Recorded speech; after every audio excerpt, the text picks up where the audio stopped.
তালের বড়া খেতে কে না ভালোবাসে, তবে তালের বড়া যদি ঠিকঠাক স্পঞ্জি তৈরি না হয় তাহলে কিন্তু তালের বড়া খেয়ে একদমই মজা লাগে না। আর তালের বড়া তৈরি হবে একদম স্পঞ্জের মতো নরম এবং ফুলকো ফুলকো। আর এইভাবে যদি তালের বড়া তৈরি করো দেখবে একদম পারফেক্ট তালের বড়া তৈরি হবে। বড়া বানানো ভীষণই সহজ, তবে ছোট ছোট কিছু টিপস আছে যেগুলো ফলো করলে কিন্তু একদম পারফেক্ট স্পঞ্জের মতো তালের বড়া তৈরি হবে, যেটা 2 থেকে 3 দিন পর্যন্ত রেখে খেলেও একটুও শক্ত হবে না। তো এইভাবে বানিয়ে দেখো, আশা করব তোমাদেরও অনেক ভালো লাগবে।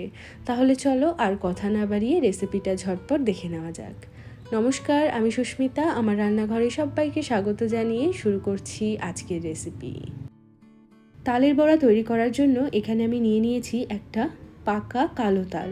বাজারে কিন্তু 2 ধরনের তাল পাওয়া যায়, একটা কালো এবং একটা একটু হলুদ হলুদ। তো এরকম কালো তালটাই নেওয়ার চেষ্টা করবে। হলুদ তালটা কিন্তু একটুখানি তিতকুটে হয়, আর এই কালো তালটা কিন্তু মিষ্টি হয়। তো সবার প্রথমে তালটাকে আমি ধুয়ে নিয়েছি। এরপর তালের ওপরে যে মোটা অংশটা রয়েছে সেটাকে আগে তুলে নেব। এরপর তালের এই খোসাগুলোকে ছাড়িয়ে নিতে হবে। এই খোসাগুলো খুবই নরম, তো খুব সহজেই কিন্তু তালের থেকে উঠে আসে। এবার এখান থেকে আমি আটিগুলোকে বার করে নেব। একটা তালের মধ্যে 3টে আটি ছিল। এবার এই আটিগুলোর থেকে আমাদের তালের পাল্পটাকে বার করে নিতে হবে। এর জন্য আমি একটা পাত্র নিয়ে নিয়েছি, এর ওপরে এরকম একটা ছিদ্রযুক্ত থালা নিয়েছি।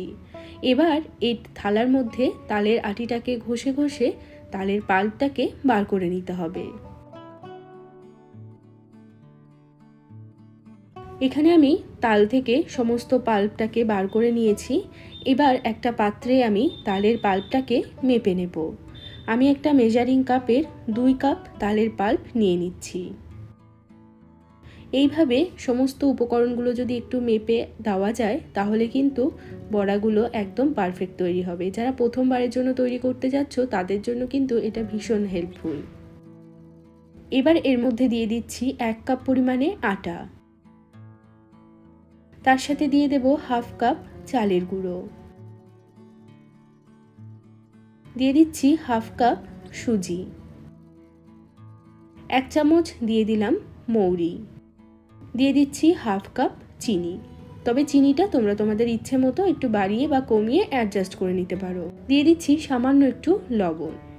এবার সমস্ত কিছু খুব ভালো করে হাত দিয়ে এইভাবে একটু চটকে মাখতে হবে, যাতে সুজি, আটা এবং চালের আটা সব কিছু তালের পাল্পের সাথে ভালোভাবে মিশে যায়। তো এখানে দেখো আমি সব কিছুকে খুব ভালো করে কিন্তু 5 থেকে 6 মিনিট সময় নিয়ে মেখে নিয়েছি।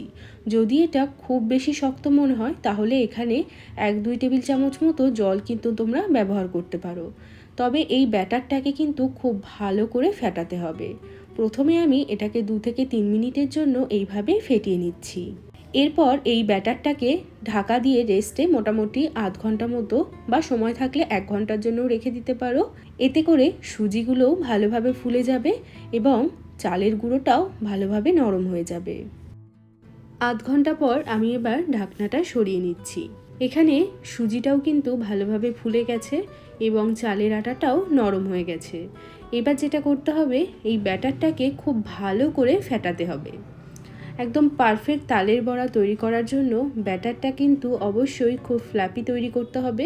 এর জন্য একটু সময় নিয়ে এইভাবে হাত দিয়ে ব্যাটারটাকে খুব ভালো করে মোটামুটি 10 মিনিট মতো ফেটাতে হবে। তো এখানে আমি 10 মিনিটের জন্য ব্যাটারটাকে ফেটিয়ে নিয়েছি। ব্যাটারের আগে যে কনসিস্টেন্সিটা ছিল এখন দেখো অনেকটাই নরম হয়ে গেছে, আর ব্যাটারটাও কিন্তু পুরো স্মুথ হয়ে গেছে। এই রকমভাবে যদি তালের বড়া তৈরি করা হয় একদম গ্যারান্টি সহ প্রত্যেকটা বড়া কিন্তু একদম ফুলকো ফুলকো এবং স্পঞ্জি তৈরি হবে। তো এখানে আমাদের বড়া তৈরি করার জন্য ব্যাটার কিন্তু একদম রেডি।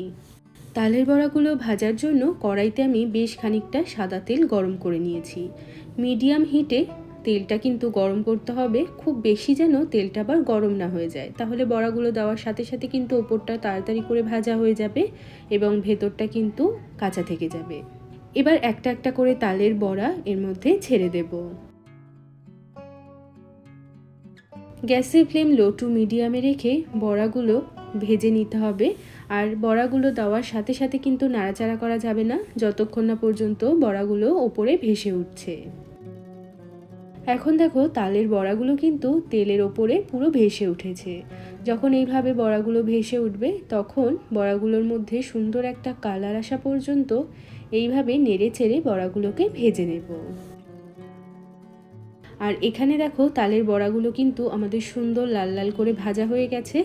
এখন আমি বড়াগুলোকে তুলে নিচ্ছি। একই পদ্ধতিতে বাকি সমস্ত তালের বড়া ভেজে নেব।